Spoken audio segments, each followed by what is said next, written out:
Hello friends, कैसे हैं आप। एक बार फिर से आपका स्वागत है the jobs point India YouTube channel पे। फ्रेंड्स, आई होप आप बहुत अच्छे होंगे। और जैसा कि हमेशा हम अपनी जॉब की सीरीज़ में किसी न किसी नए जॉब की बात करते रहते हैं और उसके बारे में डिटेलिंग जानते हैं। तो इसी जॉब की सीरीज़ में आज हम जिस जॉब की बात करेंगे वो झारखंड स्टेट से आ रखी है। झारखंड स्टाफ सिलेक्शन कमीशन की तरफ से आई हुई है। बेसिकली जूनियर इंजीनियर यानी जेई की रिक्रूटमेंट है। तो इस वीडियो को कंटिन्यू करने से पहले इस चैनल को सब्सक्राइब ज़रूर कीजिए और ये जो बेल नोटिफिकेशन आपको दिख रहा है इसको ज़रूर प्रेस कीजिए, जिससे आपको आगे आने वाले सभी वीडियो बिना किसी रुकावट के मिल सकें। तो फ्रेंड्स, चलिए चलते हैं और देखते हैं कि क्या है वैकेंसी और कैसे इसको फिल करेंगे। इसके बारे में मैं डिटेल बताऊंगा कि इसको कैसे फिल करेंगे। तो आप इस वीडियो को पूरा देखिएगा, मिस मत करिएगा, नहीं तो आपको प्रॉब्लम होगी इस फॉर्म को फिल करने के लिए। तो चलिए चलते हैं। तो फ्रेंड्स, ये है vacancy Jharkhand staff selection commission की तरफ से जूनियर इंजीनियर की पोस्ट है। टोटल जो वैकेंसी है वो 285 पोस्ट के लिए वैकेंसी आ रखी है। और अगर हम बात करें इस जॉब के, देखिए एडवर्टाइजमेंट नंबर है 06/2021। एप्लीकेशन जो आपका शुरू होना है वो 7 फरवरी को ही स्टार्ट हुआ है। मतलब 7 फरवरी से आप इसको भरना शुरू कर सकते हैं और 8 मार्च इसकी लास्ट डेट है। फीस पेमेंट करने की जो लास्ट डेट है वो 10 मार्च है और जो एप्लीकेशन फॉर्म करेक्शन है वो 16 मार्च है। फीस की बात कर लें तो जनरल की, ओबीसी के लिए और ईडब्ल्यूएस, ये 3 कैंडिडेट्स के लिए, यानी 3 कैटेगरी के कैंडिडेट्स के लिए 100 रुपये है फीस। और रिमेनिंग इसके अलावा जो SC ST और PWD हैं उनके लिए 50 रुपये फीस है। एज लिमिट की बात कर लें तो यहाँ पे मिनिमम एज लिमिट जो है 21 साल है और मैक्सिमम जो एज लिमिट है वो 35 साल है। वैकेंसी देख लेते हैं। जैसा कि वैकेंसी मैंने बताया आपको जूनियर इंजीनियर की है, बट चूँकि अलग अलग ट्रेड्स में है इस वजह से इसमें जो क्वालिफिकेशंस है वो अलग अलग ट्रेड्स के हिसाब से मांगी गई है। जैसे आपके यहाँ जूनियर इंजीनियर की वैकेंसी है इलेक्ट्रिकल के लिए, तो इसमें टोटल 46 पोस्ट है। इनकी जो पे स्केल है वो 35,400 से लेके 1,12,400 तक है। और इसमें जो क्वालिफिकेशन है वो डिप्लोमा होना चाहिए इलेक्ट्रिकल से, किसी भी मान्यता प्राप्त संस्थान से या किसी मान्यता प्राप्त यूनिवर्सिटी से। इसी तरीके से ये जूनियर इंजीनियर की सिविल कैडर के लिए वैकेंसी है। इसमें जो वैकेंसी है काफ़ी ज़्यादा वैकेंसी है, 188 पोस्ट है। इसमें भी जो सैलरी स्ट्रक्चर है वो आपका 35,400 से लेके 1,12,400 तक है। और इसमें भी आपका जो है डिप्लोमा सिविल से होना चाहिए किसी मान्यता प्राप्त यूनिवर्सिटी से या किसी मान्यता प्राप्त संस्थान से। अगली जो पोस्ट है वो जूनियर इंजीनियर है मैकेनिकल में, जिसमें टोटल पोस्ट आई है 51 सीट है। और टोटल जो यहाँ पे इसमें पे स्केल है वही पे स्केल यहाँ भी दे रखी है जूनियर इंजीनियर की, जो 35,400 से लेके 1,12,400 तक की है। जो क्वालिफिकेशन है वो डिप्लोमा होना चाहिए मैकेनिकल से किसी भी मान्यता प्राप्त संस्थान से या किसी मान्यता प्राप्त यूनिवर्सिटी से। सिलेक्शन प्रोसेस की बात करें तो सिलेक्शन प्रोसेस जो है वो कैंडिडेट की जो परफॉर्मेंस होगा, प्री जो पेपर होता है, मेन एग्ज़ाम जो होने वाला है और जो इंटरव्यू होगा, इसके बेसिस पे फाइनलाइज होगा और सिलेक्शन होगा इसी के बेसिस पे। एडवर्टाइजमेंट को आपको डाउनलोड करना है तो आप यहाँ से कर सकते हो। अप्लाई करना है तो आप यहाँ से कर सकते हो। ऑफिशियल वेबसाइट पे जाना, आप यहाँ से जा सकते हो। और अगर हमारे टेलीग्राम चैनल को ज्वाइन करना है तो आप यहाँ से ज्वाइन कर सकते हो। तो चलिए फ्रेंड्स, देखते हैं इस वैकेंसी को आप फिल कैसे करोगे। वैसे इस वैकेंसी को फिल करने से पहले एक बार एडवर्टाइजमेंट पर नज़र डाल लेते हैं। एडवर्टाइजमेंट में आपको डिटेल ये पता चल जाएगी कि आप जो वैकेंसी फिल करने जा रहे हैं उसमें क्या क्या चीज़ें और मांगी गई हैं। और वैसे तो आप ज़्यादा अच्छा है कि आप पूरी तरीके से एक बार इसको पढ़ लें कि क्या क्या चीज़ें हैं, कैसे कैसे आप फिल करोगे। यहाँ पे देखिए परीक्षा शुल्क 100 रुपये दे रखा है।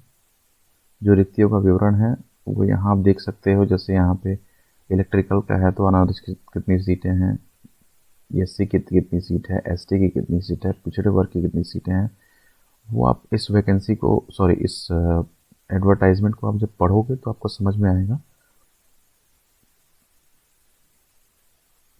इसको आप डिटेल में पढ़ सकते हैं, जैसा कि यहाँ उम्र दी गई है, उसकी न्यूनतम सीमा क्या है और अधिकतम सीमा क्या है, दोनों यहाँ पे दिया हुआ है। आप इसको पूरी तरीके से पढ़ के ही आप इस वैकेंसी को फिल करिए। इसमें क्या क्या आपको ऑनलाइन आवेदन फिल करने से पहले क्या क्या आपको चाहिए, आपको वो सारी डिटेल यहाँ दी गई है कि किस किस कौन कौन सा सर्टिफिकेट आपको देना है, और आपका फ़ोटो कैसा होगा, आपको कैसे भरना है ये आवेदन, वो भी यहाँ पे दिया गया है। वैसे तो मैं ये बताऊँगा, फिर भी आप इसको पढ़ना चाहें तो पढ़ सकते हैं। इसके अलावा फ्रेंड्स, आप यहाँ पे देखो, परीक्षा का स्वरूप अगर आप देखोगे तो यहाँ लिखा है कि आयोग द्वारा जो सीबीटी होनी है, यानी कंप्यूटर आधारित परीक्षा, जिसको आप जो इसमें लिया जाएगा, कंप्यूटर आधारित जो पेपर होगा, इसमें किसी विषय की परीक्षा विभिन्न समूह में लिया जाएगा तो अभ्यर्थी के प्राप्तांक का नॉर्मलाइजेशन किया जाएगा। अब यहाँ पे जो सिस्टम है वो यहाँ पे लिखा है कि नॉर्मलाइजेशन जो ये करेंगे उसका जो कैलकुलेशन है उनकी वेबसाइट पे दिया गया है, किस बेसिस पे ये, बेसिकली नॉर्मलाइजेशन का मतलब ये कि किस बेसिस पे मेरिट बनेगी यहाँ पे। अब यहाँ पेपर लिखा है कि परीक्षा एक चरण यानी मेन पेपर लिया जाएगा। जो भी क्वेश्चन होंगे वो वस्तुनिष्ठ और बहुविकल्पीय उत्तर से युक्त होंगे, यानी एमसीक्यू होगा। एक प्रश्न का पूर्ण अंक 3 होगा और प्रत्येक सही उत्तर के लिए 3 अंक दिए जाएंगे। मतलब अगर आपका आंसर सही होगा तो आपको 3 नंबर मिलेगा, लेकिन अगर आपने कोई गलत उत्तर दिया है तो आपका 1 अंक कट जाएगा। आपका जो पेपर होगा वो हिंदी और अंग्रेजी दोनों भाषाओं में होगा। आप जिस भाषा में सुटेबल हो उस भाषा में आप आंसर दे सकते हैं। मुख्य परीक्षा के लिए 2 पत्र होंगे। यह परीक्षा लिखा है 2 पालियों में ली जाएगी, मतलब 2 अलग अलग मोड में, 2 अलग अलग टाइमिंग में होगा ये। प्रत्येक परीक्षा की अवधि 2 घंटे की होगी, यानी 2 घंटे का एक पेपर होगा और 2 घंटे का आपका एक पेपर होगा। तो जो प्रश्न पत्र एक पहला होगा आपका, उसमें जो आएगा वो आपका सामान्य अभियांत्रिकी आएगा, जिसमें 80 प्रश्न होंगे, और सामान्य ज्ञान आएगा यानी जनरल नॉलेज आएगी, इसमें आपके 40 प्रश्न होंगे। अब विषय अभियांत्रिकी में जो होना है वो यहाँ पे आप देख सकते हैं। अब इसमें अभियांत्रिकी में 3 चीज़ें हैं। अगर आप इलेक्ट्रिकल से हैं तो आपको इलेक्ट्रिकल का होगा, अगर आप अभियंता असैनिक के हैं तो सिविल का होगा, यानी सिविल का होगा तो सिविल का होगा, मैकेनिकल का होंगे तो मैकेनिकल का होगा। जो आपका सेकंड पेपर होगा उसकी बात हो रही है। अब यहाँ पे जो उनके बेसिस दिए हुए हैं, उनके बेसिस पे अगर आपको मुख्य परीक्षा का पाठ्यक्रम देखना है तो यहाँ पे आप देख सकते हैं, ये जो का मेन पेपर का, ये सामान्य अभियांत्रिकी के लिए है। सामान्य ज्ञान में क्या क्या आएगा उसके बेसिस पे, यानी कि जो पहला पेपर होना उसका ये डिटेल दे रखे हैं ये। इसमें आपका सामान्य विज्ञान आएगा, सामान्य गणित आएगी, मानसिक क्षमता की जांच होगी आपकी, और कंप्यूटर के जो कॉमन क्वेश्चंस होते हैं, मूलभूत ज्ञान की जो बेसिक नॉलेज होती है उसके बारे में यहाँ पे क्वेश्चंस आएंगे। अब जो दूसरा पेपर होना है उसमें जो सिविल के बच्चे हैं, मतलब सिविल के जो कैंडिडेट्स हैं, उनके लिए जो यहाँ पे सिलेबस है वो ये है। इन सिलेबस के बेसिस पे पेपर आने वाले हैं। जो मैकेनिकल के कैंडिडेट्स हैं उनके लिए ये है सब सिलेबस उनका, और जो इलेक्ट्रिकल के बंदे हैं उनके लिए ये है उनका सिलेबस की किस बेसिस पे उनका पेपर आना है। तो बेसिकली फ्रेंड्स, यहाँ पे दिया हुआ है कि आप कम से कम कितना अंक पाएंगे तो पास माने जाएंगे।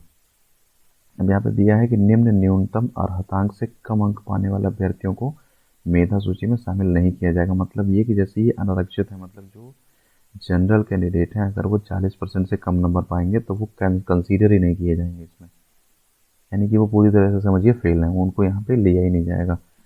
अगर अनुसूचित जाति और अनुसूचित जनजाति और महिला है तो 32% से कम नहीं होना चाहिए आपका। अगर आप अत्यंत पिछड़ा वर्ग से रिलेटेड हैं तो आपका 34% से कम नहीं होना चाहिए। और अगर पिछड़ा वर्ग है अनुसूचित 2 के अनुसार तो आप 36.5% से कम नहीं होना चाहिए। अगर आप आदिम जनजाति हैं तो आप 30% से कम नहीं होना चाहिए। और अगर EWS हैं तो भी आपका 40% से कम नहीं होना चाहिए। तो ये वो डिटेल है कि कितना आपको मिनिमम परसेंटेज गेन करने हैं आगे बढ़ने के लिए।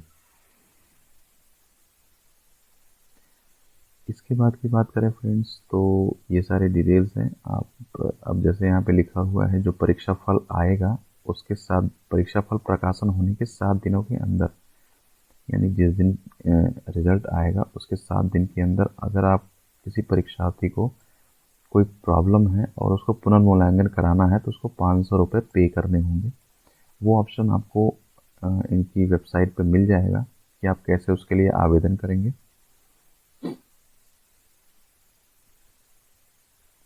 आगे यहाँ पे काफ़ी कुछ ऑप्शंस दिए गए हैं, आप इनको पढ़ लीजिएगा। ये यहाँ पे जाति प्रमाण पत्र हैं जो इससे रिलेटेड हैं, जैसे SC ST के लोग हैं उनसे रिलेटेड, तो ये सारी चीज़ें आप यहाँ पे मतलब यहाँ से प्राप्त कर सकते हैं। तो ये डिटेल भी आपको यहाँ पे मिल जाएगी, आप इसको डाउनलोड करके इसका फॉर्म भर के आप इसको यूज़ कर सकते हैं। जहाँ आपको मांगा जाएगा वो आप यहाँ पे प्रोवाइड कर सकते हैं। तो फ्रेंड्स, अब चलिए चलते हैं और देखते हैं कि कैसे हम इस फॉर्म को फिल करेंगे।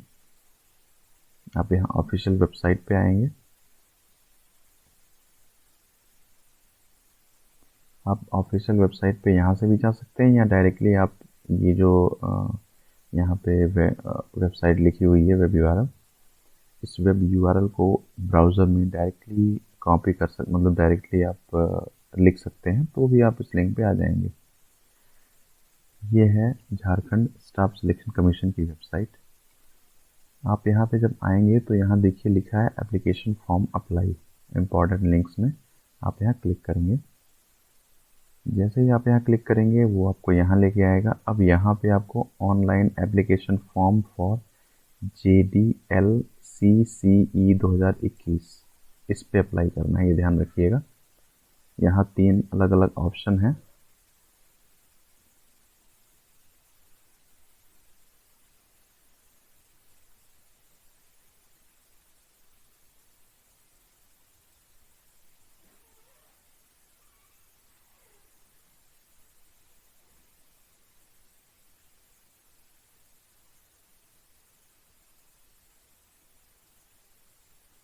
तो यहाँ पे मैंने आपको पहले बताया कि आपको ये चीज़ का ध्यान रखना है कि यहाँ पे आपको इसी को फिल करना है जो online application form for JDL CCE 2021 है। इस पे के सामने आप अप्लाई नाउ लिखा हुआ है, इस पर आप क्लिक करेंगे, ये आपको नए साइट पे लेके जाएगा। ये कह रहा है कि ये जो लिंक है ये आपको एक्सटर्नल वेबसाइट यानी दूसरी वेबसाइट पे लेके जाएगा, तो आप इसको ओके कर दीजिए। यहाँ पे कह रहा है पॉपअप ब्लॉक है। अगर आपके पास भी ऐसा एरर आता है कि ये पॉपअप ब्लॉक है तो आप यहाँ क्लिक करेंगे, पॉपअप को अलाउ करेंगे और डन करेंगे। इसके बाद दोबारा आप इस अप्लाई नाउ पे क्लिक करेंगे और ओके करेंगे, तो ये आपको नई वेबसाइट पे लेके जाएगा।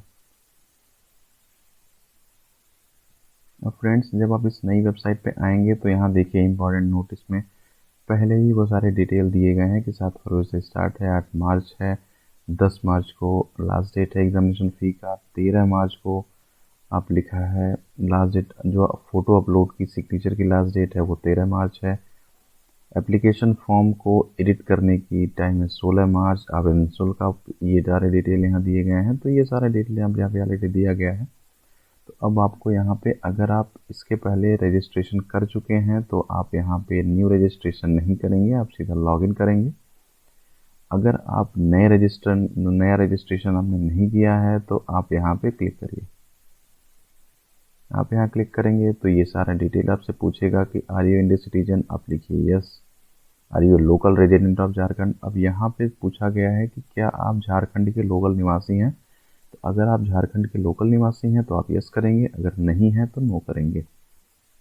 जैसे मैं नहीं हूँ तो यहाँ लिखा है कि अदर स्टेट के जो कैंडिडेट हैं, यानी कि अगर आप झारखंड से बाहर किसी अदर स्टेट में रहते हैं और इस फॉर्म को फिल करेंगे तो आप एक जनरल कैंडिडेट माने जाएंगे। इस चीज़ का आप ध्यान रखिएगा। आप किसी भी जाति से बिलोंग करते हो, यानी किसी भी कैटेगरी से रिलेशन हो आपका, लेकिन अगर आप झारखंड के बाहर के निवासी हैं तो आपको as a general candidate treat किया जाएगा यहाँ पे। तो आप इस चीज़ का ध्यान रखिएगा, ये कुछ भी आप नहीं भर पाएंगे उस केस में, जो देखिए यहाँ पे हो गया है अपने आप डिसेबल्ड। अगर आप झारखंड के निवासी हैं तो आप यहाँ यस करिए और बाकी डिटेल आपको फिल करना है कि आप कहाँ से रिलेशन, कहाँ के रहने वाले हैं झारखंड में, वो सारे डिटेल आपको यहाँ फिल करने पड़ेंगे। लेकिन अगर नहीं है तो आप नो करिए, उस केस में आप एक जनरल कैंडिडेट ट्रीट किए जाएंगे। अब यहाँ पे लिखा है, अब मान लीजिए आप लोकल कैंडिडेट हैं तो आप यहाँ पे अपना डिस्ट्रिक्ट फिल करेंगे। उसके बाद यहाँ लिखा है certificate number of your local resident of Jharkhand. अगर आप झारखंड के लोकल कैंडिडेट हैं तो आपको एक सर्टिफिकेट नंबर मिला होगा as per browser number section 9। आप यहाँ पे पढ़ लीजिएगा, जो मैंने आपको यहाँ पे एडवर्टाइजमेंट दिया है उसमें डिटेल दिया गया होगा इसके बारे में। इसके बाद लिखा है कि local resident certificate issuing authority, यानी कि जो ये सर्टिफिकेट आपको इशू किया है वो, जैसे आप यहाँ यस करिए, ये सर्टिफिकेट आप लिखेंगे तो ये लिखा है लोकल रेजिडेंट सर्टिफिकेट इशू किस अथॉरिटी ने इशू किया है, वो आप यहाँ सेलेक्ट करेंगे। एसडीओ ने किया है, सीईओ ने किया है, डीसी ने किया, किसने किया है वो आप सेलेक्ट करेंगे। किस डेट में ये सर्टिफिकेट इशू हुआ है वो डेट आप डालेंगे यहाँ पे क्लिक करके।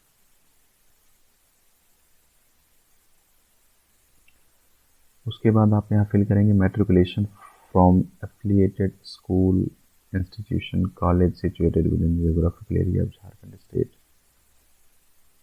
आप कहेंगे यस। अगर आप नो भी कर सकते हैं। इसका मतलब ये है कि जो आपका मैट्रिकुलेशन जहाँ से आपने पास किया है वो मैट्रिकुलेशन स्कूल कॉलेज इंस्टीट्यूशन जहाँ भी है with in geographical area of Jharkhand या झारखंड स्टेट में आता है या बाहर से आता है। बेसिकली इस क्वेश्चन का मतलब ये है कि आपने हाई स्कूल कहाँ से किया है, आप झारखंड में रह के किए हैं या आप झारखंड के बाहर से आपने मैट्रिकुलेशन किया है। तो ऑब्वियसली अगर आप झारखंड के निवासी नहीं है तो जाहिर सी बात है आप झारखंड के बाहर से ही करेंगे, तो आप यहाँ पे नो रखिए। अगर आप झारखंड के निवासी हैं और झारखंड से ही आपने हाई स्कूल मैट्रिकुलेशन पास किया है तो आप यहाँ यस कर सकते हैं। Knowledge of local custom language and surroundings of Jharkhand state, आपको लोकल कस्टम लैंग्वेज की जानकारी है झारखंड स्टेट की कि नहीं, आप यस करना चाहें यस कर सकते हैं, नो करना चाहें नो कर सकते हैं। रिजर्वेशन कैटेगरी, आप जनरल हैं तो जनरल फिल करिए, ईडब्ल्यूएस है तो ईडब्ल्यूएस करिए। तो अगर आप ईडब्ल्यूएस है तो आपको ये डिटेल फिल करना पड़ेगा। अगर आप जनरल कैंडिडेट हैं आपको कुछ भी फिल करने की ज़रूरत नहीं है। ईडब्ल्यूईबीसी हैं, बीसी हैं, यानी कि ये अत्यंत बैकवर्ड है, ये बैकवर्ड है, या सीएसटी जो भी आप हैं आप यहाँ अपना कैटेगरी सेलेक्ट कर सकते हैं।